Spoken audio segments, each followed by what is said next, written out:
మహారాష్ట్రలోని ఆర్డినెన్స్ ఫ్యాక్టరీలో ఘోర ప్రమాదం జరిగింది. భారీ పేలుడు ధాటికి 8 మంది మృతి చెందారు, మరికొందరు గాయపడ్డారు.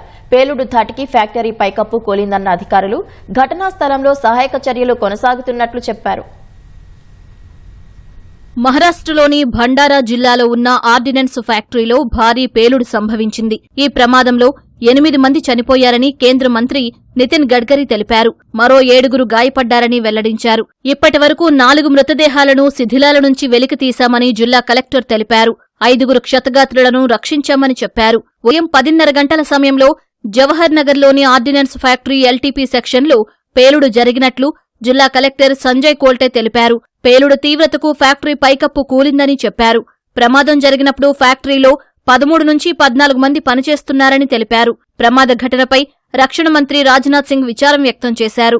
మృతుల కుటుంబాలకు సంతాపం తెలిపిన ఆయన క్షతగాత్రులు త్వరగా కోలుకోవాలని ఆకాంక్షించారు. ఆర్డినెన్స్ ఫ్యాక్టరీలో జరిగిన పేలుడు శబ్దం 5 కిలోమీటర్ల వరకు వినిపించినట్లు స్థానికులు చెప్పారు.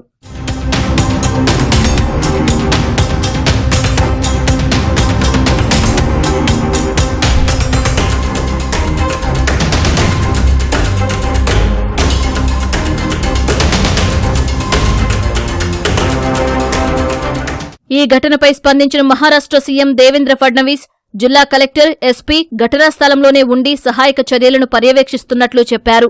నాగపూర్ నుంచి ఎస్డీఆర్ఎఫ్ బృందం కూడా ఘటనా స్థలానికి చేరుకున్నట్లు చెప్పారు. ఈ ప్రమాదంలో చనిపోయిన వారి కుటుంబాలకు ప్రగాఢ సానుభూతి తెలిపిన ఫడ్నవీస్ క్షతగాత్రులు త్వరగా కోలుకోవాలని ఆకాంక్షించారు.